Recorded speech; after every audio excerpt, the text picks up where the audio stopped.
dann ist ja sehr die Frage, was wir unter einer Entwicklung verstehen. Also was wir Vorstellungen haben, wie eigentlich die Entwicklung verläuft. Nicht? Also so ein Endlosthema ist zum Beispiel, was bringt das Kind mit und was bewirkt die Erziehung, wir als Eltern, die Umwelt. Und ich denke, je nachdem, was Sie für Vorstellungen haben, gehen Sie unterschiedlich an das Kind ran. Also wenn Sie den Eindruck haben, das Kind ist letztlich ein Produkt meiner Tätigkeit, dann gehen Sie ganz anders dran, als wenn Sie sich sagen, ja, ich leiste da einen Beitrag, ich unterstütze das Kind, aber im Wesentlichen entwickelt sich das Kind selber. Das sind zwei ganz unterschiedliche Haltungen. Was ich denke, was auch immer wieder unterschätzt wird, das ist die Erwartungen, die wir haben als Eltern, nicht? Also wie weit wollen wir uns in den Kindern verwirklichen? Wie weit sind wir bereit, sie wirklich als eigenständige Wesen zu sehen? Und dann letztlich eben, was ist eigentlich unser Rollenverständnis? Also diese Beziehung zu den Kindern, wie weit benötigen wir das, um es etwas gar deutlich zu sagen, benötigen wir das selber?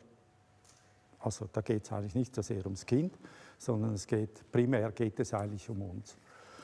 Und ich habe einfach die Erfahrung gemacht, dass in diesen Fragen es eben immer sehr darauf ankommt, letztlich, was man für ein Menschenbild hat, beziehungsweise wie man sich eben die Entwicklung der Kinder vorstellt. Und das geht so weiter, nicht? Jetzt können Sie zum Beispiel schauen, ja, wie ist das mit dem Lesen? Ja? Es sind weniger als 1% der Kinder, die unter 4 Jahren lesen. Also ich kenne Kinder, eine Reihe von Kindern, die haben so mit 2,5 bis 3 Jahren angefangen. Und nicht, weil die Eltern das wollten, sondern weil sie selber ein Interesse hatten. Und die kommen dann in die Schule, haben bereits einige Bücher gelesen und Sie können sich vorstellen, wie das dann weitergeht, wenn man jetzt von ihnen verlangt, dass sie das ABC nachmachen. Kommt nicht gut raus. Die meisten Kinder, die lernen das so mit etwa 6 bis 8 Jahren. Aber dann gibt es hier immer noch 10%, die haben sehr Mühe mit 8 Jahren. Und mit 10 Jahren sind es immer noch 5%. Und wenn wir jetzt hier eine Umfrage machen würden, dann würde ich annehmen, dass so 5 bis 10 von uns eine Legasthenie haben.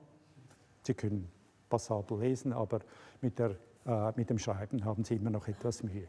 Also mit anderen Worten, das geht da von irgendwie 3 Jahre bis ins Erwachsenenalter, die ganze Variabilität. Und da ist natürlich eine Frage jetzt, ist das einfach so? Können wir das ändern?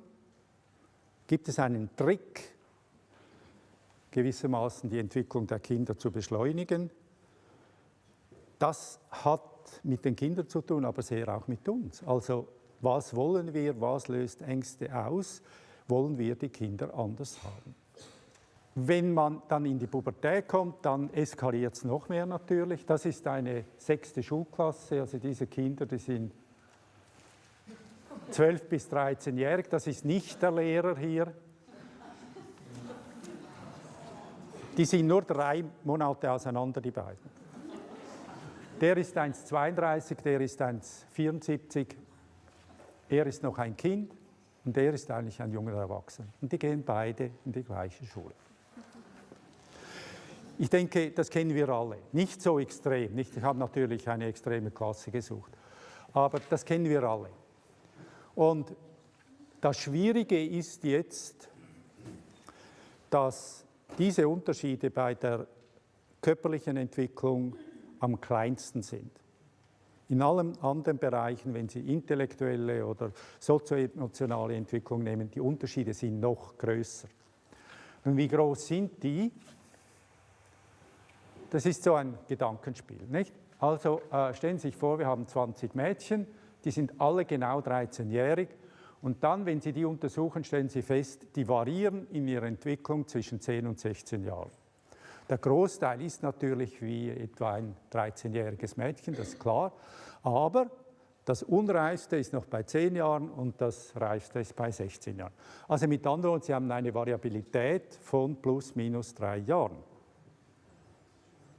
Nicht einfach Schule zu geben.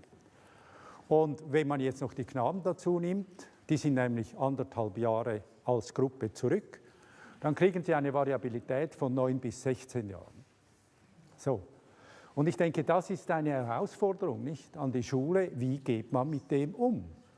Und es gibt auch Ungerechtigkeiten, wenn Sie zum Beispiel jetzt eine Prüfung machen, nicht in der Schweiz Übertritt ins Gymnasium, dann ist es klar, die haben einen großen Vorteil und die haben einen großen Nachteil, obwohl sie alle gleich alt sind. Das muss so sein.